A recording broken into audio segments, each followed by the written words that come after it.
Welcome into the Cowboys Report. I am Tom Downey, and I am fired up still, even though it's past midnight, because the Dallas Cowboys, they got CeeDee Lamb in round 1 of the NFL Draft. So if you are like me and you are fired up about that edition, I want you guys to subscribe right now to the #1 Cowboys YouTube channel out there. We're going to talk about CeeDee Lamb, some potential round 2 targets for Dallas as well. And we got grades coming out throughout the week, and we'll break down UDFAs. If you love the Cowboys, you need to subscribe to the Cowboys Report.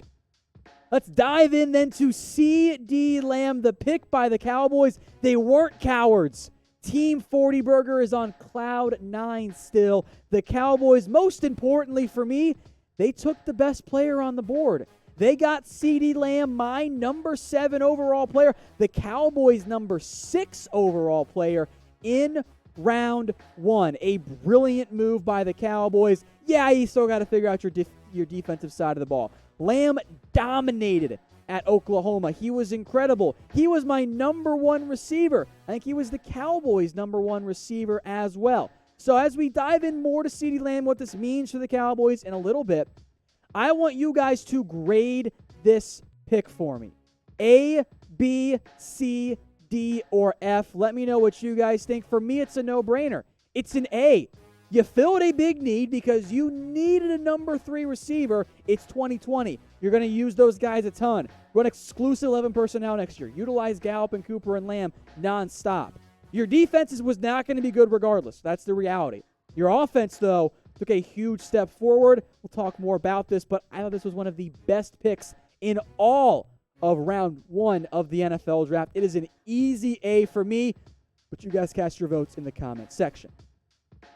Oh, by the way, who wants a CeeDee Lamb jersey? We don't know what number he's going to wear yet, but you can pre-order your jersey right now. They'll ship it out once the number is picked at chatsports.com/Cowboys1. I'll put that link in the comments and the description. Put it on a community too later tonight. Chatsports.com/Cowboys1. You can get a CeeDee Lamb Cowboys jersey, $100. Pretty good deal right now. We'll see what number he ends up wearing, but you can get your CeeDee Lamb jersey pre-ordered right now at chatsports.com/Cowboys1. And don't worry, I'll put that link in the comments and the description. So all you guys got to do is go click and shop. Now, speaking of jersey numbers, Jerry Jones has already floated this idea by giving CeeDee Lamb the number 88 jersey. Is this an idea you like? Type Y for yes or type N for no. He's got the after-catch ability that I tend to like in that number 88 jersey. You guys cast your votes, Y for yes or N for no. More on Lamb, who was a top 10 player for me, my number 1 overall receiver. He brings exactly what the Cowboys could use. Another great receiving option. They needed one of them out of this draft. They got great value here. It's a straight A-plus pick for me. The size and speed, it's not elite. 6'2", 198, a 4.5 40, but we knew he wasn't going to be a burner. But he's got a nice wingspan. If you're looking for a player comp, and I've made this for months now, in terms of how he plays, DeAndre Hopkins, he can high point. He's got great hands, just a 4.5% drop rate, one of the best ones in this year's draft class. Highly productive at Oklahoma for 2 straight years. Great production there in the pretty bad Big 12 offenses. And he's great after the Big 12 offenses. Great broken tackles, or bad defenses. Wow, all over the place. Great broken tackle after the catch guy as well. 26 was the second most in the nation this past year. So give me your one-word reaction to CeeDee Lamb. I'm pumped. I was so happy the Cowboys made this pick. I would have been okay with K'Lavon Chaisson, but you got to take the best player on the board. And it fills the need for Dallas, guys. You needed another receiver. You lost Randall Cobb, who played great for you down the stretch, got paid by Houston. Now you have Amari Cooper, Michael Gallup, and CeeDee Lamb. Find me a better trio in the NFL at wide receiver. I don't think you can. Now, you might have a better duo out there in the NFL, but as a trio, you can line up Cooper in the slot, Gallup too. Lamb was mostly an outside guy, but you can probably play some slot if needed as well. This is an awesome, awesome trio for the Dallas Cowboys. You see his average there? 21.4. You want to know why that was so high? because 24 of CeeDee Lamb's catches were for 40-plus yards. That is insane. He's a huge big play threat.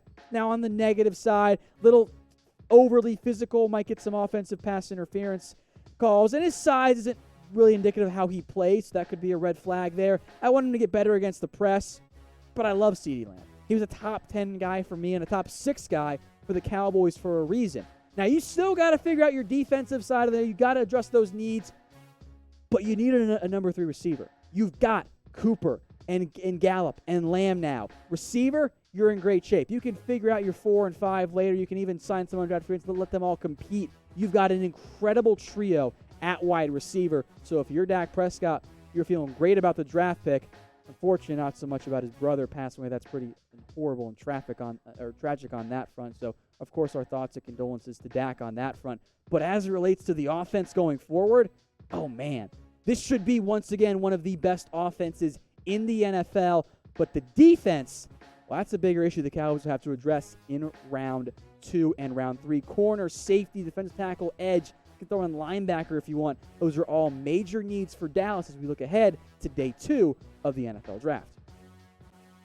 Now, the good news for the Cowboys is that there are still players on the board who can help them. Christian Fulton and Grant Delpit did not go in round 1. Xavier McKinney didn't go in round 1. Antoine Winfield did not go in round 1.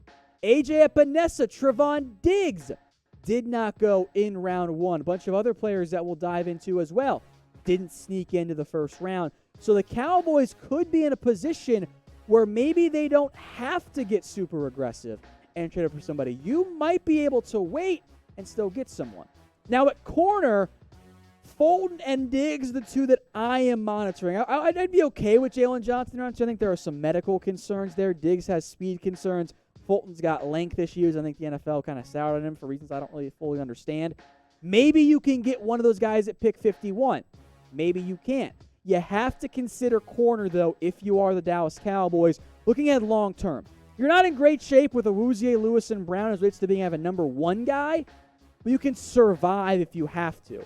I think defensive back has to be an area of focus in round 2, possibly round 3 as well. You got to find corner and or safety help. For what I think the Cowboys' defensive scheme will be, safety might be even more important. So you're going to need that offense to score points because your defense is going to have issues. The good news is for Dallas as it relates to safety, they are all there. Delpit, McKinney, Winfield, Ashton Davis, Kyle Duggar, Jeremy Chin, all of them are on the board. The safeties fell again. Maybe that will end up being the case once again for the Cowboys. Maybe Winfield's there at 51. Oh, my God, Lamb and Winfield. I don't want to get my hopes up. I would just absolutely love that if it actually happened. So we'll look at edge in a second. But who do you guys want the Cowboys to draft in round 2? Maybe you want them to trade up. I think it has to be a heavy defensive focus going forward. Let me know what you guys think in the comments section. All right, back to edge here. A.J. Epinesa, he's on the board.